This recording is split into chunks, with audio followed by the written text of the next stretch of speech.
Class आप सभी आपकी ज्ञान सागर की पुस्तक निकाल लीजिए। अध्याय 12 लालची जगन, पेज नंबर 51। इस अध्याय में हम दो दोस्तों की कहानी पढ़ेंगे, ठीक है, जिसमें एक क्या है, बहुत लालची होता है, जिसके बाद उसको अपने लालच का क्या परिणाम भुगतना पड़ता है वो हम इस कहानी में पढ़ेंगे, ठीक है। और वहीं एक दोस्त जो बहुत मेहनती होता है, उसकी मेहनत से वो किस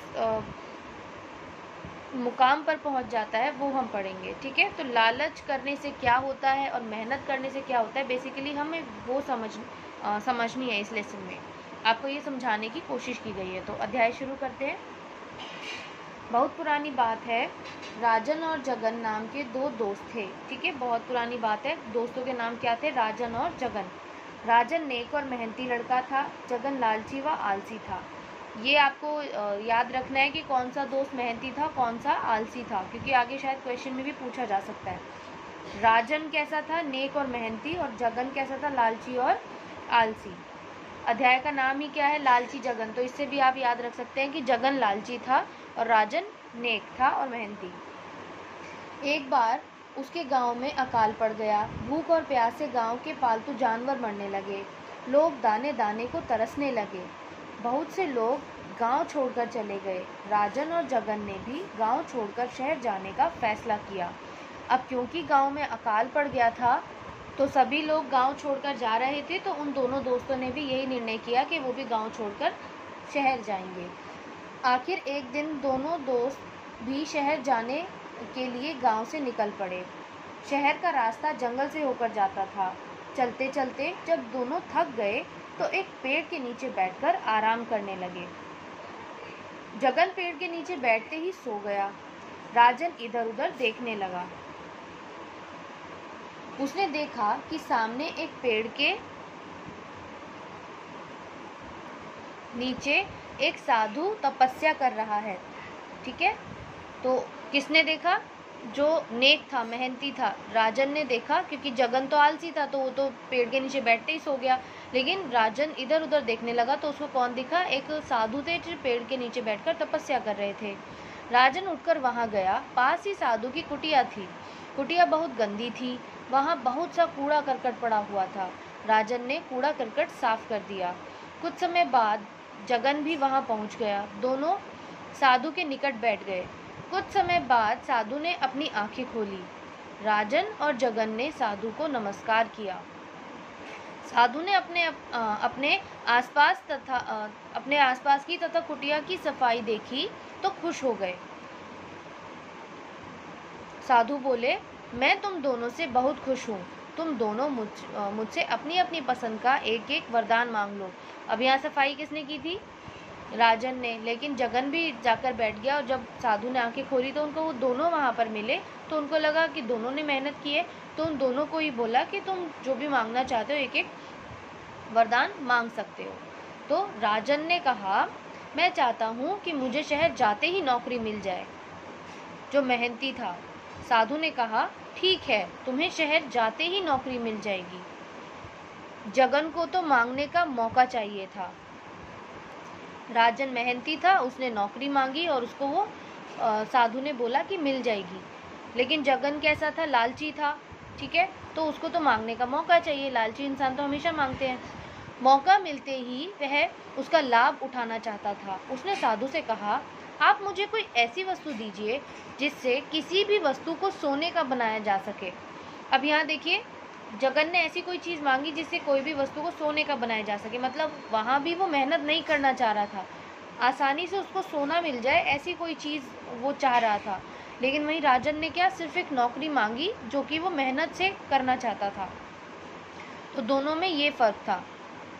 साधु ने एक डंडा जगन को दिया और कहा, यह जादुई डंडा है। इस डंडे को 3 बार जिस वस्तु पर घुमाओगे वह सोने का ही हो जाएगा, क्योंकि उसकी भी जो वरदान था उसको भी पूरा करना था। तो साधु ने उसको ऐसा डंडा दिया जिसे 3 बार घुमाने से कोई भी चीज़ सोने की बन जाती थी। अपना अपना मन चाहा वरदान पाकर दोनों साधु को नमस्कार कर शहर की ओर चल पड़े। कुछ दूर चलने पर जगन को पत्थरों का एक ढेर दिखाई दिया। ढेर देखते ही जगन बोला, क्यों ना इन पत्थरों पर इस जादुई डंडे को परख कर देखूं। मतलब वो जो डंडा मिला था वो सही में सोने का बनाता है चीज़ों को या नहीं, वो चेक करने के लिए उसने पत्थरों पर सोचा कि इस डंडे को मैं इस पर चेक करता हूँ। राजन ने जगन को समझाते हुए कहा, दोस्त, यदि सचमुच ये पत्थर सोने के हो गए तो तुम इन्हें लेकर कैसे जाओगे कैसे? सीधी सी बात है। राजन मेहनती था, उसने समझदारी से काम लिया और उसने कहा कि अगर पत्थर ये सोने के हो भी गए तो इनमें इतना ज़्यादा बोझ होगा, इतने भारी होंगे, तुम इसे लेकर कैसे जाओगे? लालची जगन ने राजन की एक न सुनी और डंडे को पत्थरों के ढेर पर 3 बार घुमा दिया। लेकिन जगन तो लालची था, उसने एक भी न सुनी राजन की और उसने उन पत्थरों पर उस डंडे को 3 बार घुमाया। 3 बार डंडा घुमाते ही सभी पत्थर सोने के हो गए। जगन ने सभी सोने के पत्थरों को अपने थैले में भर लिया। अब जगन लालची भी तो था, उस सोने के पत्थरों को वो कैसे छोड़ सकता था, तो उसने वो सारे पत्थर अपने थैले में भर लिए। रास्ते में चलते चलते रात हो गई। रात बिताने के लिए वे दोनों एक पेड़ के नीचे सो गए। लुटेरों का एक दल उधर से गुजर रहा था। दल मतलब ग्रुप।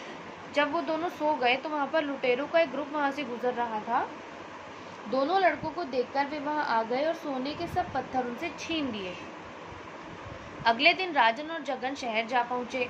राजन को वहां एक दुकान पर नौकरी मिल गई। आलसी जगन के पास जादुई डंडा था। वह नौकरी क्यों करता? सीधी सी बात है, जब उसके पास जादुई डंडा था तो वो नौकरी क्यों करता? शहर में दोनों किराए के मकान में रहने लगे।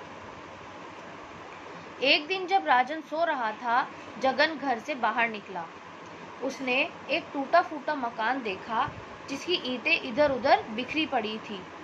उसने इधर उधर नजर दौड़ाई। जब उसे आसपास कोई नजर नहीं आया तो उसने जादुई डंडे को 3 बार ईंटों पर घुमाया।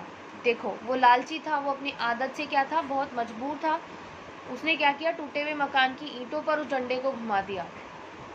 डंडा घुमाते ही सारी ईंटें सोने की हो गई।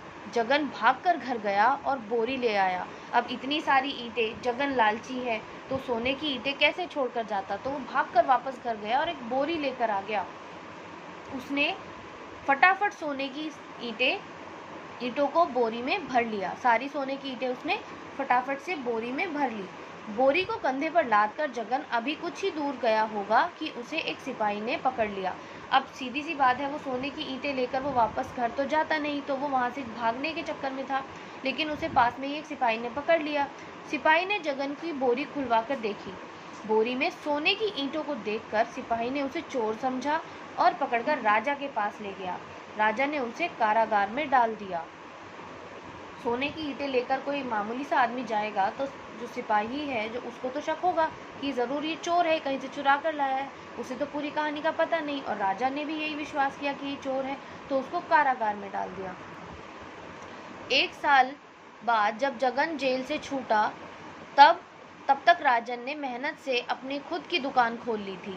अब यहाँ देखो, जो राजन था वो मेहनती था, तो उसने जो स्टार्टिंग में उसको जॉब मिली थी, नौकरी मिली थी, उसमें ही उसने मेहनत की और इतनी मेहनत की कि 1 साल बाद ही, 1 साल के अंदर ही उसने अपनी खुद की दुकान खोल ली थी।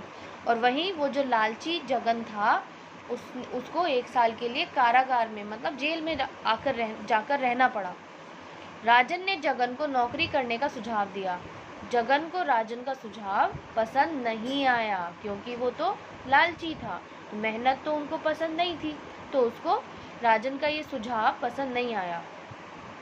उसने राजन से कहा, दोस्त, मैं गांव जा रहा हूँ। जगन गांव जाने के लिए तैयार हो गया।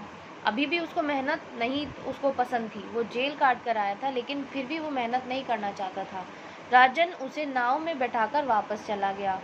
जगन ने सोचा, मैं इतने समय के बाद गांव जा रहा हूँ, मेरे पास कुछ भी नहीं है।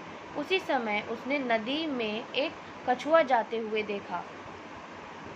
कछुआ देखते ही उसके मन में एक विचार आया, अगर मैं इस कछुए को सोने का बना लूं तो बहुत अच्छा होगा। जगन ने कछुए को पकड़कर नाव में डाल लिया। फिर उसने थैले से जादुई डंडा निकाला और कछुए पर 3 बार घुमा दिया। डंडा घुमाते ही कछुआ सोने का हो गया। सोने के कछुए के भार से नाव डगमगाने लगी। अब क्योंकि कछुए का वेट इतना नहीं होता, लेकिन सोने का वेट जो होता है वो तो ज़्यादा होता है, तो ज़्यादा वेट होने की वजह से नाव डगमगाने लगी। नाविक ने जगन को सोने का कछुआ फेंकने के लिए कहा।